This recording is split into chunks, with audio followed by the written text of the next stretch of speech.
তৃণমূল বারবার অভিযোগ করে যে বিজেপি ক্ষমতায় এলে দিল্লি থেকে সরকার চালাবে, কিন্তু অমিত শাহ বারবার বলছেন দিল্লি নয়, এখানকার বাঙালি, বাংলা ভাষা জানা যোগ্যই হবেন মুখ্যমন্ত্রী। দেখুন, ये कह रही है कि बंगाल को बाहरी लोग चलाएंगे। ममता जी क्या झूठ बोल रही हो? आज मैं कह कर जाता हूं, अलीपुर द्वार वालों, उत्तर बंग वालों, बंगाल का अगला मुख्यमंत्री बंगाल में ही पैदा हुआ बंगाली व्यक्ति, बंगाली बोलने वाला मुख्यमंत्री होगा। मगर दीदी, वो भाईपो नहीं होगा, वो भाजपा का नेता होगा, भाजपा का नेता। তাহলে বহিরাগত তকমা কতটা টিকবে? কৃষাণু, অসুবিধাটা কোথায়? তাহলে অমিত শাহ নিজে মুখে বলছেন। উনি কি বাঙালির উপর দয়া দাক্ষিণ্য দেখাচ্ছেন? বাংলার নেতৃত্ব বাঙালি দেবে না তো কি উনি দেবেন ভাবছেন?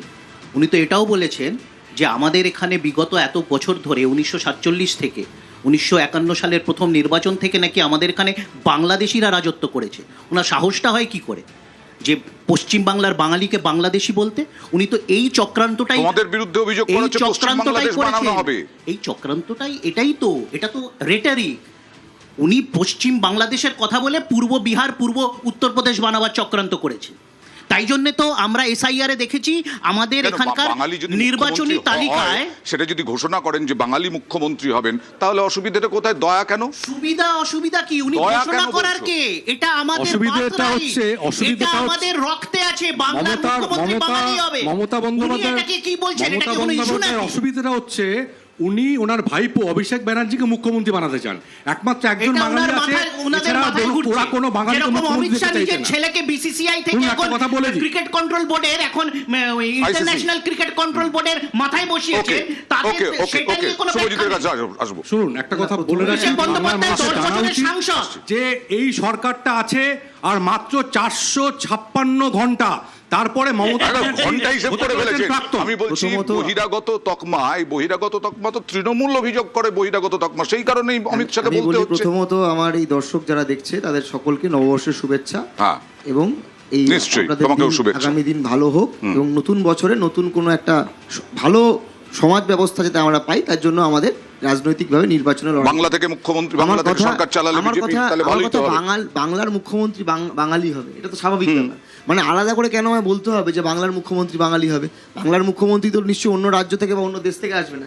আমরা এরকম বলতে কেন হচ্ছে? তার মানে তার গায়ে ট্যাগ লেগে গেছে না, তার ওপিনিয়ন বা তার যে ওভারঅল যে ভাবনা চিন্তা, সেগুলোর মধ্যে বাঙালিত্ব নেই। এবার বাঙালিত্ব মানে কি? বাঙালিত্ব যারা বলছে, আচ্ছা, বাঙালিত্ব মানে কি? বাঙালিত্ব মানে কি খালি যারা বাংলায় কথা বলে তারাই খালি বাঙালি? যারা অলচিকি হরফে লেখে, সাঁওতালি ভাষা বলে, তারা কি বাঙালি নয়? যারা নেপালি ভাষায় কথা বলে, তারা কি বাঙালি নয়? আমরা তো মনে করি কুচবিহার থেকে কাকদ্বীপ পুরোটাই বাংলা। এবং এই বাংলা মানে, বাংলা ক্যালেন্ডার বা বাংলা ভাষা মানে খালি যারা বঙ্গদেশে বাস করে তারাই বাঙালি, এমন আর মনে করি না। এর বাইরেও অনেক মানুষ আছে যারা বাংলায় কথা বলে, বাংলা সংস্কৃতির সঙ্গে সম্পৃক্ত। আসলে বুঝতে হবে, আমাদেরকে তো আলাদা করে মাছ মাংস নিয়ে মানে ভোটের আগে লাইন দিয়ে দাঁড়াতে হয় না প্রমাণ করতে যে আমরা কতটা বাঙালি বা কতটা মাছ মাংস খাই। আসলে এটা তখনই করতে হয় যখন কেউ সাজার চেষ্টা করে। সাজতে গেলে এগুলো করতে হয়। নেতাদেরকে দেখবেন, অনেক নেতাদেরকে, যেমন আমি দেখবেন সবসময় এই ধরনের সাধারণ জামা প্যান্ট পরে ঘুরে বেড়াই। অনেকে আছে ভোটের আগে জামা প্যান্ট পরছে, এখন নির্বাচনে আমরা কি দেখছি? দাড়ি কামিয়ে দিচ্ছে, গিয়ে আমার কথা এই যে নির্বাচনটাকে আমরা বামপন্থী নির্বাচনে লড়ছি, যে ভুল ইস্যু থেকে মূল ইস্যুতে যাওয়ার নির্বাচন, মানে জাতপাত, বাংলা অবাংলা থেকে শুরু করে হিন্দু মুসলিম, এই থেকে লেখাপড়া, ও যেটা বললো একদম সঠিকভাবে। আমি বলি, আজকে পয়লা বৈশাখের সাথে সাথে আমরা পশ্চিমবঙ্গ দিবস হিসেবেও ঘোষণা করেছি। যেই দিনটাকে গুলিয়ে, যেটা আমরা দুঃখের সাথে স্মরণ করি 20 জুনের দিনটাকে, যেদিন বাংলা বিভক্ত হয়েছিল, সেটাকে এরা সেই দুঃখের দিনটাকে এরা উদযাপিত আলোচনা করতে সুবিধা হবে।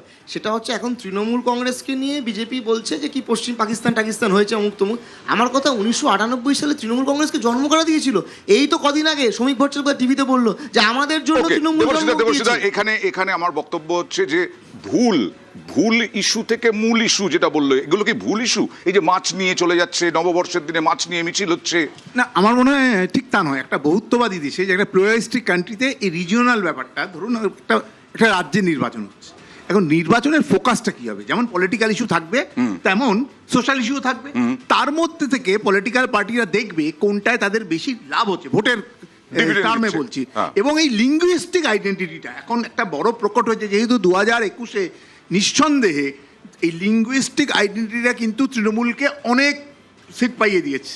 ফলে যেমন ধরুন কেউ ধর্মের ভিত্তিতে ভাগ করতে চাইছে, মানে এই যে কোন আইডেন্টিটিটা বেস করব আমরা, মানে নির্বাচনটাকে করব, যেটা হওয়া উচিত নিঃসন্দেহে পলিটিক্যাল আইডেন্টিটিগুলো, পলিটিক্যাল ইস্যুগুলো, শিক্ষা, স্বাস্থ্য, একটা গুড সেটা থেকে গভর্নেন্স, বেরিয়ে আসছে তো। সেইটা থেকে বেরিয়ে সোশ্যাল ইস্যুতে যাচ্ছে। এবং এই যে সোশ্যাল social ইস্যুতে issue যেটা বলছেন, আমার 30 সেকেন্ড নয়, সোশ্যাল ইস্যুতে কোনটা না আমি একটা গোষ্ঠীকে টার্গেট করবো, অর্থাৎ যারা বাংলায় কথা বলে, মানে গোষ্ঠীকে টার্গেট করলে কি হবে, বা যারা অন্য ধর্ম বিলং করে, গোষ্ঠীকে টার্গেট করলে কি আমি গোষ্ঠীগত ভোট পাবো, একসঙ্গে অনেক ভোট পাবো। বেশ, ফলে এর আমি- পিছনে